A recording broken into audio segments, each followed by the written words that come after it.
We're going to go on Daf Yomi, Kesuvos Daf, Pei Beis. We begin 8 lines down at the top of the Yomim, where the Gemara continues the discussion from the previous Daf, which we're talking about the relationship between the Yavim and the Shemeres Yavim, which we're speaking about in these previous Mishnayos. What's the status financially of the woman, and regarding who has rights in her possession. So we'll be speaking about the Shemeres Yavim that's waiting for Yibum.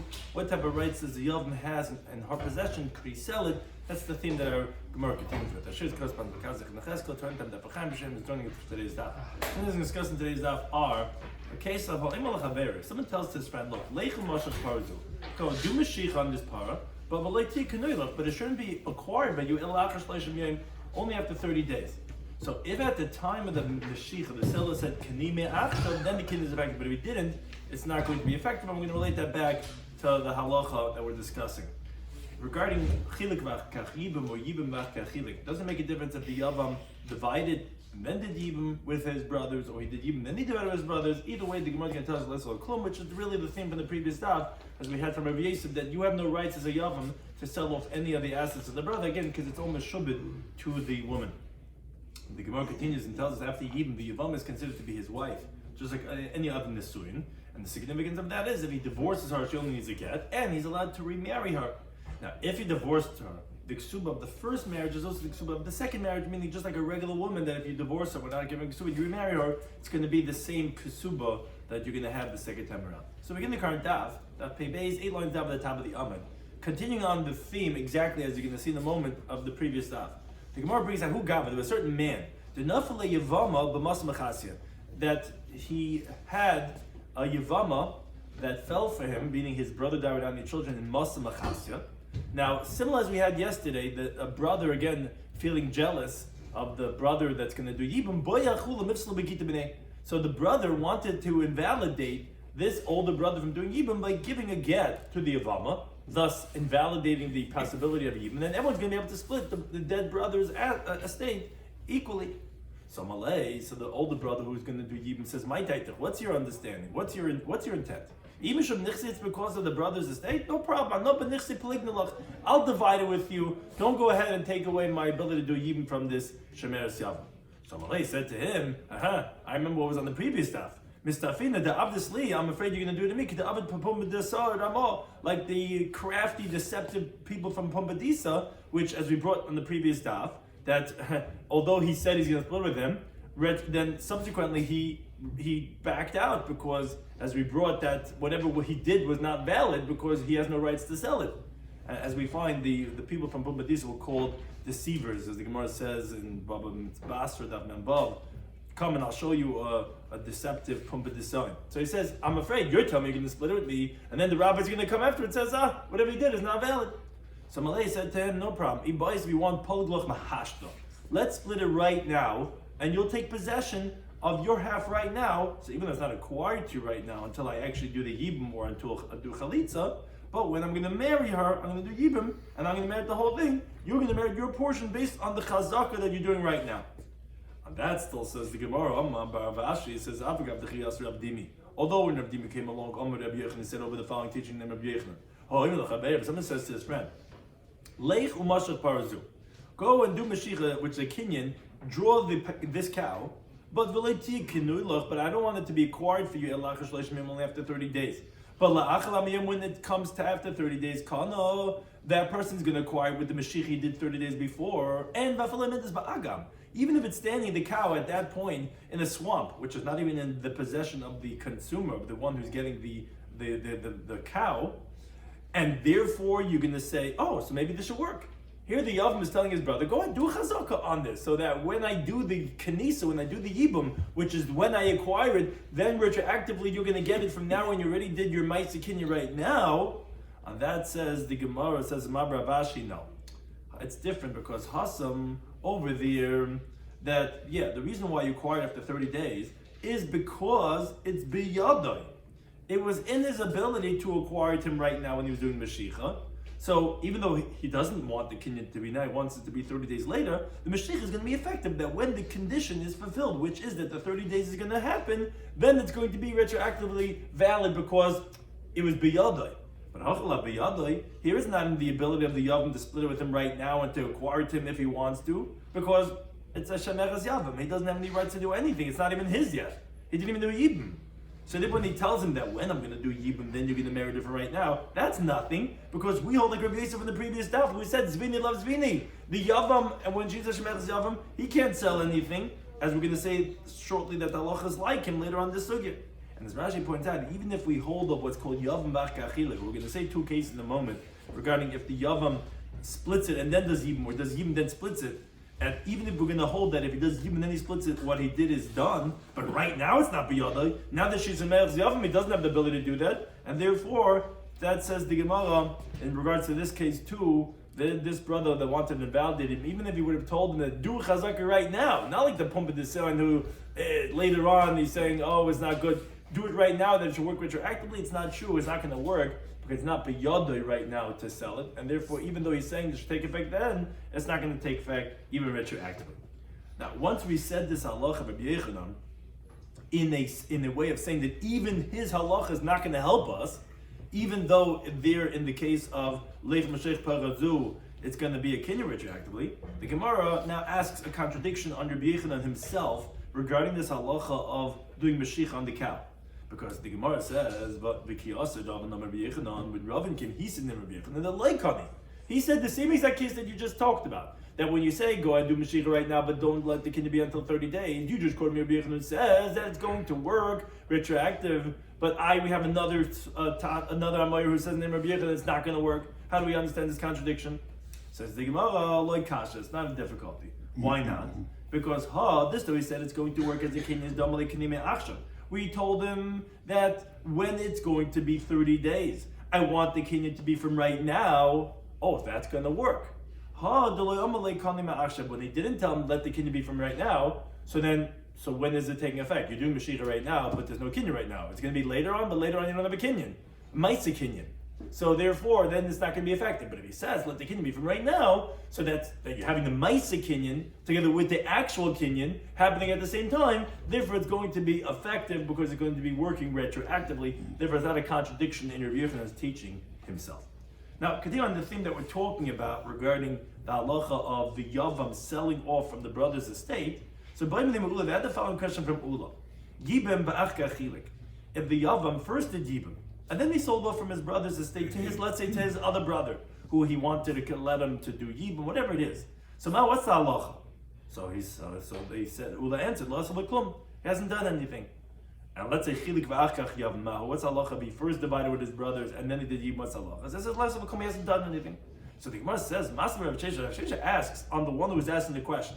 Hashtiv, now if you tell me the first question of yibum achkach chalok, that even if he did yibum already, which really he owns the estate right now, and then he divides with his brother, he tells me he hasn't done anything, because we said in the previous daf that you can't sell off anything because all meshubah to the ksuba of the wife because of his brother's estate, which he's not confident. So then chilik v'achkach yavim abai, do I have to say if he's going to divide it first as a shemeres yavim, which he doesn't even have any rights in it, and then he does yibum, do I have to tell you that lo yisrael klum?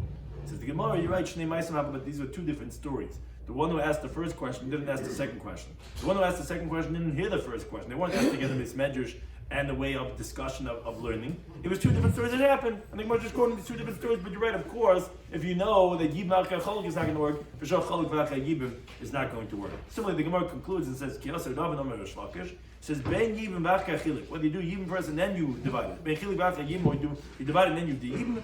Either way, loss of a klum, you haven't done anything, it's not going to be valid. And says the Gemara, you haven't done anything. This was like what we had discussed in the previous Daf of Rabbi Yosef, that he said, Nalik Abaye says, no, you cannot sell off any of the assets, even after the fact. It's not going to be effective whatsoever. Now, we said in the Mishnah that Bachamam, the sages, they say that this what was left over from the dead brother, his estate. So he said, Peres HaMechubarim LaKarka, he said, if the produce that's attached to the ground, we said that shaloi, that belongs to the Yavam, which actually sounds similar to what we had in the previous Mishnah regarding the halacha of Nichse Meluk. We said that if it's Peres HaMechubarim LaKarka, the Chacham said, so then, that's going to be the husband's because that's really paid. So to over here in the husband's estate, which we say he's not allowed to use anything of the principal, but the Paris he could use, so the Paris that's attached to the ground is Paris, and therefore it's going to belong to the Yavam, he could use that. The Gemara says, wait a second, this doesn't make sense. Amai, why is this the case? But the whole estate of the first husband are responsible and insurance for her ksuba. Now, whatever is attached to the ground is like the ground itself. So therefore, the Gemara is asking, why is the Peres Mechabel Karka going to be to the Yavam? Now, Rashi addresses the question. He says, wait a second, isn't this just like the Mishnah Daf Ayin Tes that said that what's attached to the Nichsi Melug are the Peres, and he gets the Peres? So therefore, why is it any different? Shouldn't it belong to the Yavam? What's the Gemara's question? So Rashi is very important. He says, no. Over there, by the Nichsi Melug, the Chachamim were Mesakin that when the principle is maintained, the husband gets the Peres. So here also, when she comes into the marriage and they're Mechubra, the Karka, these Peres, they actually are concluded, they're finished, the harvesting is in his domain. So that's going to be considered as Peres. In contrast, let's say when it comes in Peres solution, where that is the actual Karen, that's the principle, so you have to sell the Peres solution, buy Karka, and then eat the Peres of that. When it comes in with Peres, these are the Peres, and when they harvest it, it's Peres of the Karka. She's going to have the Karka, so he gets those Peres of Mechuvam the Karka. But here, the principle and the Peri, they're all the Yavams. Everything is his. This Yavam who marries the Yavama, it's all his. But the thing is, there's a shibud, there's a lien on all of the properties that it goes for her ksuba that has to be reserved for that. Now, what was meshubed when the first husband was still alive, we don't say it's peri to exclude a shibud. So that's peri samachabam lekarka. It's not like peri, he gets the peri, everything is his. It's that what subsequently comes in his rishus, he gets to utilize the yavam. But this peri samachabam lekarka came from the first husband. That has a shibud on it that he can't touch. So the Gemara is asking, what do you tell me peri samachabam lekarka is shaloi? Why? It should be hers. Meaning, he's not allowed to touch it. It's meshubah to her ksuba, like every part of the estate that he inherited from his dead brother. So the Gemara says, you're right, Amar Shlakish, it's Tinei Shaloi. You're right, you have to amend the wording of the Mishnah. It doesn't make sense. You can't say Shaloi. It has to be Shalah. It actually is hers, meaning when we say hers, that it's, no, he can't touch it. It has to be saved there as a guarantor for her ksuba. And therefore it comes out that the Rabbanan don't disagree on this aspect of the halacha. They only disagree on the case of Telushin, of the detached produce, and on the kesef of the money, because they hold, now like Remeir, they hold mitadli, I'm not meshubalik subasa, so that he could use. But Remeir held movable items like monies and payers that are talish, that are detached, are meshubalik subasa. On that they disagree, but the halacha meshubalik lekarka, that they don't disagree. That of course is not going to be his. It's going to be hers. How do you compare the two? Over there, it's the woman's kalka. It's her nechosim that she brings into the marriage. Right. So there we say next to the look, he gets the parents. Right. Here, it's his. It belongs. It's the Yavam's. He's Yavshin from his brother. It belongs to his. And therefore, what he's saying. So how are you comparing the two cases? It's not.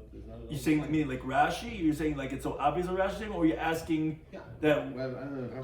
Rashi was saying that it belongs to her. No, Rashi was saying it belongs to him. But whatever she comes, no, because it sounds very similar. The cases sound very similar because here also he gets to use the payers. Let's say the husband died, the first husband died with $1 million, and now she brings it into the marriage. Not touch the $1 million, but the payers of that $1 million, he's allowed to take. He's allowed to take the payerty of that, like the utility, and if let's say it grows on those fields, he's allowed to use that. So Rashi was asking and saying, so why is the Gemara asking? It's arvan like subasa, but it's payers. Just like Nifsim Eluk, he can use the payers here also. It's payers. So why what's your problem? But the principle is exactly that's what Rashi answers. He says that they're fundamentally different because it is his, but it's considered whatever grew in the first husband's domain is can't be touched. So that's, although it's quote unquote payers, but payers and Karen, it's the same thing. It doesn't have any rights to that. It's all considered part of what was from the first husband's estate. When it comes after that in his domain, that's what he's permitted to do. And therefore, the Shlakish says yes, you have to read it as shalah, not as shaloi. Now then the Mishnah said, okay, but Kansa, once the Yavam actually marries the Yavama, Harei Kishta, then she's considered like his wife for all halachic purposes. So what halacha is that telling us? So Rabbi Yosef Chanina, Loima, it's coming to tell us actually two halachas. Shemegad shebeget, that he could divorce her with a get, umachzich, and he could remarry her. So the chiddush in that is that first of all, you can divorce her with a get, you don't need chalitza. And also telling you that you want to remarry her like any regular woman, and that you don't have a problem of an eshesach. So the Gemara actually asks on these two halachas, of course you could divorce her with a get. That's obvious. What do you mean? You married her, she's a regular wife, and you're going to divorce her. Says the Gemara, no, Ma'adatim, what would you say? The pasuk says, v'yibma menachman, the Torah says, and he does yibta. Now, what does that mean, v'yibma? Which means that the original yibum is still on her, meaning even though he did likicha, he married her, but it says v'lakcha v'yibma, it says the word v'yibma after v'lakcha. So it means to say, even after he marries her, we still consider her as a yavama. So therefore, I would have thought to say, loy tiski lo beget. It's not enough to divorce her with a get. El b'chalitza. She's still a yavama. If you want to get rid of a yavama, you have to do a chalitza. It's the chiddush that we're telling you that no, that she becomes like a regular wife, and that we darshan, as the Gemara is going to tell us later, from the extra word v'leisha. From the word leisha tells us that she's like a regular wife. What do you do with the word v'yibma? That Rashi tells us, the Gemara Yevamos Daf Chesed base tells us for a different drasha. V'yibma tells you that you could do it even bal karcha, you could forcibly go ahead and do yibum. But it's not telling us that you still consider Yavama even after you marry her. You don't need a chalitza to divorce her. It's enough to do a get. What's with the second chiddush? Says the Gemara, Marzira, that's also pshita. Why can't you remarry her? She's like a regular woman now. So that says the Gemara, no, as we continue to the base.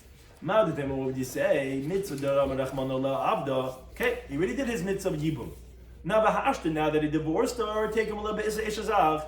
Now you should remain with the prohibition of a brother's wife. Brother's wife is an erva. Can't just remarry her now. The whole reason why you're allowed to marry in the first place was because of the mitzvah of yibum. Without the mitzvah of yibum, which you already did, because you married her, now you divorced her. Now how are you not allowed to remarry her? Kamash Malan, that's what telling you that no, that you're allowed to remarry her. The Gemara says, what do you mean? That's a good svara. Well, why are you allowed to remarry her? She's a eishes ach. Any time in the history, if she was married to your brother, and then he died, you're not allowed to marry her.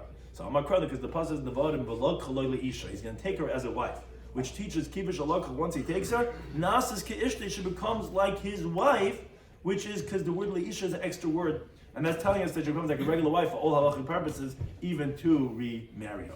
Now the Mishnah said, okay, but bilvad should take subasa as long as her kasuba of the yavama is going to be al nechse ba'al harisha, meaning she's like a regular wife, but the thing is, the Yavam is only going to receive a ksuba from the state of her first husband. It says, what's the reason? Why isn't this new husband, the Yavam, obligated to give her his own ksuba? The reason is because Isha Hiknuloi, this woman was acquired to him as Yibum min hashamayim, from heaven. It wasn't his choice. Hashem says he has to marry this woman, which is his late brother's widow. So therefore, he does not have a responsibility to write a shtar for the marriage. Now, but, says the Gemara, but if she does not have a ksuba from the first husband, isla misheni, then she will get a ksuba from the second husband. Kadishli take hala ba'inam, let's say that it shouldn't be light in his eyes to divorce her. Every woman needs to have a ksuba, and if she doesn't have a ksuba from the first husband, then we're going to say that she gets one from the second husband. Now the Mishnah said, lo yoimala. Now what he should not tell her is harek ksuba sayach. Shouldn't tell her that, this is your ksuba that's on the table, because as we discussed in the previous daf, because of hatred, because she's going to feel like, he's looking to divorce me. And the same thing said the Mishnah is regarding his own wife. Says the Gemara, my v'chein, meaning, why does the Mishnah say, and v'chein lo yomer, so too you shouldn't say to your wife, obviously, is a wife any less than the Yavama about feeling hated, that you're putting away money for her ksuba to say, hey, in case I get upset at you, you just take this money and leave? Says the Gemara, yeah. You know why? Because Ma'adatim, when you say Hasam, who by the Yavama, there, we say specifically, he shouldn't designate money for her on his in front of him on the table. Why? Because there, by the Yavam, it's like Kasavla. He doesn't write to her Ksuba, this Yavam, that he should write on it that whatever asset, the Kanoi that he already acquired, or the Kanina, and that he's going to acquire, that is Om Shabbat Ksuba, he's not writing any Ksuba to her. So therefore there's going to be Ava because she's not confident that these monies that he's designating on the table is not going to get lost.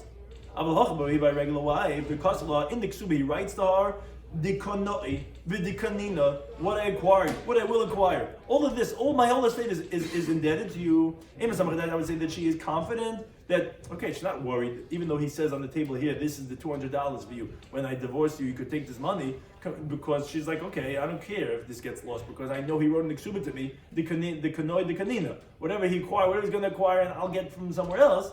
That's what say that no, it's not appropriate to do even by the husband with his wife, because of the eva that will cause between the two of them, that she knows that he's just preparing her monies to divorce her.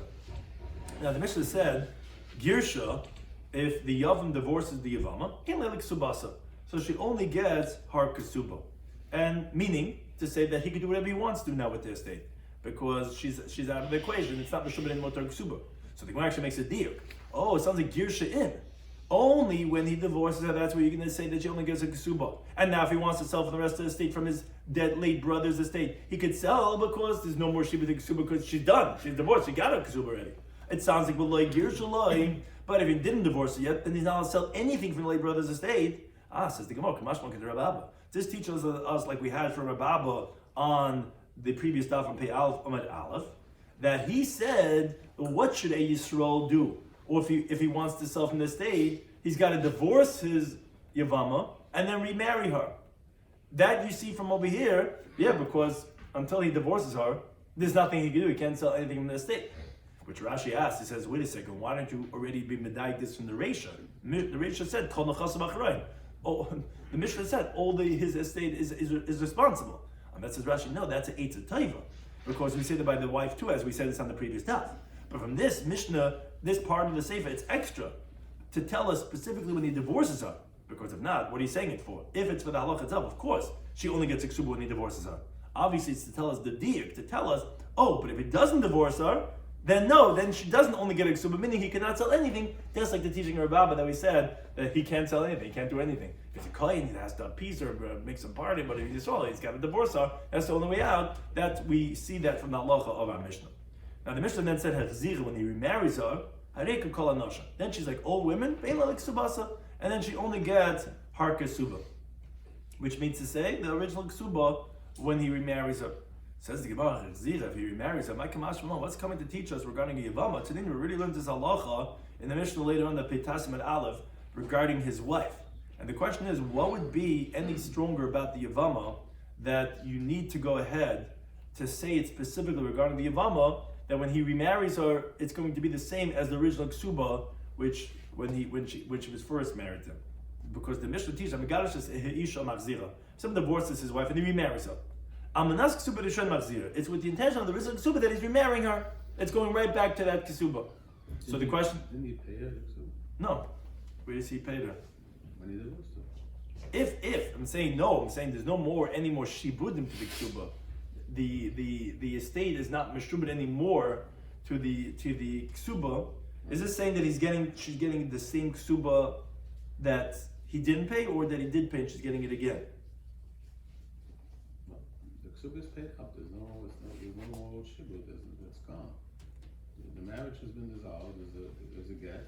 Ksuba was paid. I'm saying there's no more shibudim. She's not married to him anymore. So there's no shibud. The Ksuba is null and void now. So now he's remarrying her. Got to write a new Ksuba, no? Why? No, I'm saying when you remarry. So I'm saying, that we'll see in the Mishnah that pay test. He's going right back to the. It wasn't Porea the Ksuba yet, so that's why it's the same. Right, so he's assuming. Did he pay it up? No. If he paid it up, then it's a new Ksuba, doesn't it? Yeah, I'm saying if he paid it up. I'm saying, but he's going right back to the original Ksuba. I was saying like Tafka de Divari. He didn't have a chance to pay it up. Otherwise, it's a new Ksuba. Saying that we're remarrying with the intention of that it's going to be the same thing as the first Ksuba. So you're saying it by Yavama. What's the chiddush by Yavama? Why do you have to say it different than the wife? So would you say Ishtay who? No, by one's wife, the iu kasma Ksuba minei. He had written our Ksuba from his own. Therefore, when you remarry, you're marrying based on that same understanding. But regarding the Yavama iu kasam law, where he didn't write it for her, rather it was on the first husband's estate. So maybe I would say, hey, to the Girsha Bahadar, where he divorced and remarries her, maybe now he's remarrying on his own terms, the Ksuba would have to come from him and he wouldn't just be based on the original Ksuba. That's what we have to tell you specifically, that it's going to be the same thing as the original Ksuba. He's not taking on any new obligations now that he's remarrying her. It's going right back to that original Ksuba. And therefore, that's why he said, especially over here, although we're going to say it on the mission about P-test. Now, Rabbi Yehuda says, going to this whole idea that we said about this halacha of the achrayis nechasim, which was the theme that we're talking about in this whole mishnayos. Therefore, the yavam can't sell anything, and what's the halacha with a regular husband and wife? So the Gemara gives the history to this, how this happened. Rabbi Yehuda says, in the beginning, hey, kesin lebesula, They would write for a Besula Masayim 200 zuz, Lamana Mana, a widow 100 zuz. And the main point is, like Rashi is saying, is that they didn't have any liens on their assets for insurance for the Ksuba. That's it. They only had this 200 and 100. Now, these men were getting old. They weren't getting married to women, meaning the women didn't want to get married to the men. They were saying, okay, when they die or divorce us, we're not going to find anywhere to collect from him because the inheritors are going to hide away the money of the Yerusha, and we don't have any liens on any properties. We're taking until Shimon Meshetach came along in the institute. He says, all the estate is insuring the ksuba. So the women have no problem getting married now. I'll be able to collect from anything that he has. And therefore that's where this came from, this halacha of achrayis for the ksuba. Similar in the Brisa, but showing in the beginning how he cursed the Besula Masayim. They would write for a virgin 200 zuz, a widow 100 zuz. They were getting old and they weren't getting married to women. So here it gets a little bit more in detail. So first it says they instituted that the ksuba money should be put into her father's household. As Tais explains, then the Yershin can't hide it because it's by her father's house. But the problem was, this created a different problem. When the husband would get upset at his wife, he wouldn't have to. He's not losing any money because anyways it's in his shver's safe. He said, "Go to your ksuba, get out of here," because he's angry. He doesn't have to spend the money. It's already by her father's household. So that didn't gain anything. So the instituted that should be by her father-in-law's house, meaning by her husband's house. What they do was, so what does that help? It's right back to the original situation. No, they did that as shiurs to wealthy women that have a large ksuba, they would make these baskets, which the women would put on their heads and they would put in their spindles after they finished the spinning. What? Well, that's the ones who have money. Made out of gold or silver, which, as Taisa points out, that takes care of the problem that the Yershin can't hide that like the monies, because it's pretty obvious what these items are, and even if they would try to hide it like the money, wouldn't be able to because people would see what it is and it's recognizable that it's hers. And Anias, the poor women, they would make it like a Ovid Shalmeter client of a urinal. And so they would make from the monies that were for her ksuba.